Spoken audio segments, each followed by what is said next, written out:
Gentlelady is recognized for 5 minutes. Thank you. Well, Rush Limbaugh is at it again.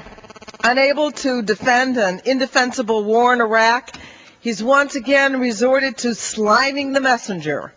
In this case, unbelievably, the messenger he's going after are the brave men and women who have served their country in Iraq, Afghanistan, and other wars. Men and women who serve in Iraq differ from Rush Limbaugh in two critical ways. First, unlike Mr. Limbaugh, they actually served in the military. Second, unlike Mr. Limbaugh, they understand that the war in Iraq is making our country less safe and destroying the military.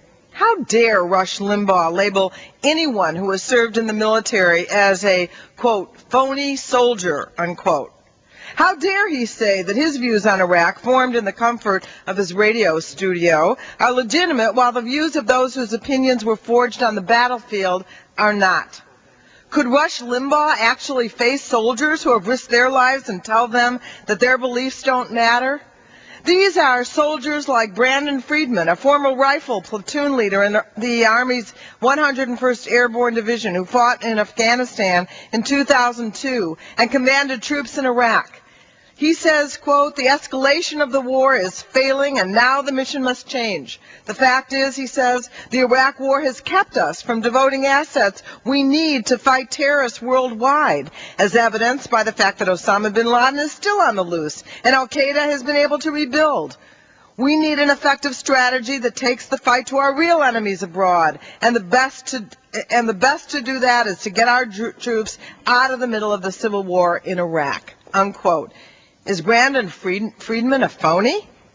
Or Josh Gaines, who earned the Global War on Terrorism Expeditionary Medal and the National Defense Service Medal during his 2 years of service in Iraq? He believes the war in Iraq was a mistake from the beginning. Is he a phony? Or retired General William Odom, the head of the National Security Agency during the Reagan administration. His advice, quote, the sensible policy is not to stay the course in Iraq. It is rapid withdrawal, reestablishing strong relations with our allies in Europe, showing confidence in the UN Security Council, and trying to knit together a large coalition, including the major states of Europe, Japan, South Korea, China, and India, back a strategy for stabilizing from the eastern Mediterranean to Afghanistan and Pakistan. General Odom says until the United States withdraws from Iraq and admits its strategic error, no such coalition can be formed. Thus, those who fear leaving a mess are actually helping make things worse while preventing a new strategic approach with some promise of success. Does Rush Limbaugh really want to look General Odom in the eye and call him a phony?